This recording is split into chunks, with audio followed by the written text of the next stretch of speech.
It can happen in an instant, in a split second. One moment you're walking along just minding your own business, and the next you're being attacked. It could be someone trying to take your purse or wallet, or many times, especially when it comes to women, it's a sexual assault.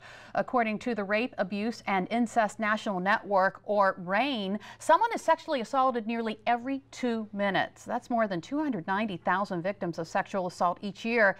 To break it down a bit more, RAINN reports 1 in 6 women will be the victim of a sexual assault. Don't be mistaken, though, it's not just women. In fact, RAINN reports 3% of men, or 1 in 33, have experienced an attempted or completed rape.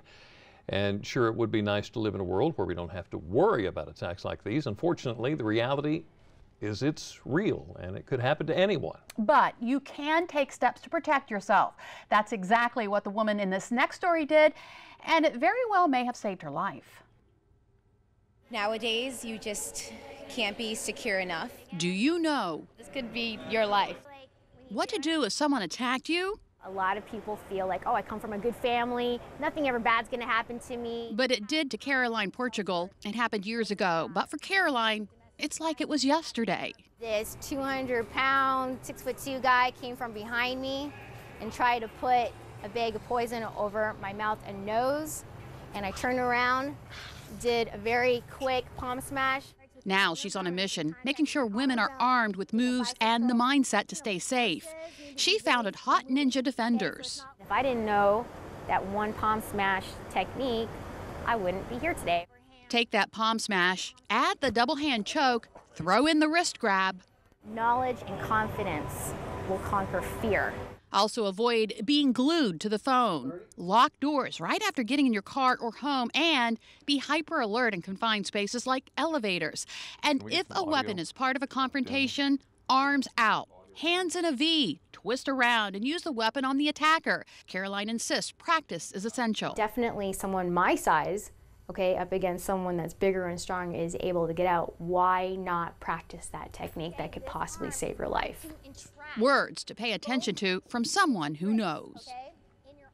Now, besides the obvious self-defense, helps improve coordination, speed, reaction time, and balance. And one more tip, if you're with your kids and someone is following you, stay between your child and the threat. And by the way, just a side note, the men in that story, they just help Caroline teach moves. They're not real offenders or attackers, just so you don't get the wrong idea. So let's talk about the crime here on Delmarva. Do you consider yourself well-informed when it comes to what's going on in your community? Well, here to give us some insight is Lieutenant Tim Robinson with the Wicomico County Sheriff's Office. Thanks for joining us this afternoon. Now, it's always great to be here. We just heard the statistics and Caroline's story. So how important is it to know how to protect ourselves? Well, it's extremely important. While it's not a common occurrence here in this area, it's always good for somebody to be prepared, whether they feel confident in defending themselves or driving an attacker away, or taking those steps to prevent themselves from getting in a situation where somebody could try to take advantage of their vulnerability. So here on Delmarva, are you seeing any kind of an influx of any particular crime? Well, the biggest crime that we're seeing right here is drug use, and with the thefts associated with drug use. Those kind of crimes are unfortunately off the charts.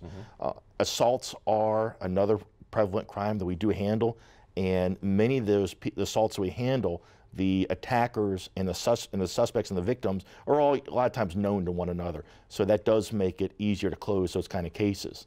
But there are the random assaults where people are attacked, and as we're coming up on the holiday season, and as people are frequenting commercial stores and the malls and other kind of shopping destinations, unfortunately there's going to be people out there that are going to want to try to prey on individuals, especially when they're out late at night or in a dark parking lot. And there's a lot of theft this time of year as well. Yes. You have a lot of that. Is there a common denominator when it comes to theft? Well, the common denominator, it's actually kind of amazing. We're getting a lot of vehicles broken into, a lot of garages going into, but the common denominator is these cars are left unlocked, garage doors are left open. Probably, and I'm talking the number of percentage of cars that are broken into, they're left unlocked, probably 95%, if not higher. The cars are left unlocked. Wow. How about that? Okay, so it's plenty warm this week, but the cold is coming. Yes. And it's going to get cold.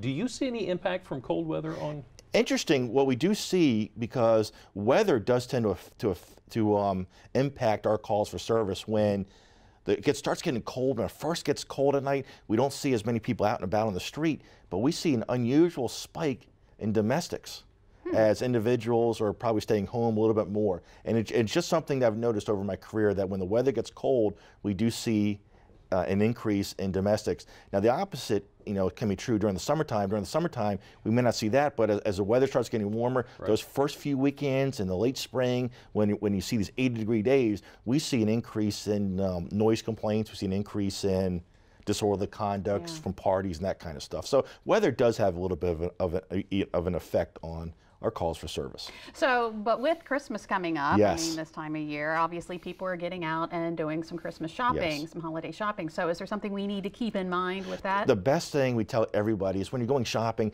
don't go alone, especially if you know, if you're going to be in a parking lot at night. There's always safety in numbers, because studies have shown, and even from my own experience, that somebody who wants to try to take advantage of you, attack you, rob you, is going to be less likely to do that when there's multiple people around, they're going to look for that individual who's by themselves.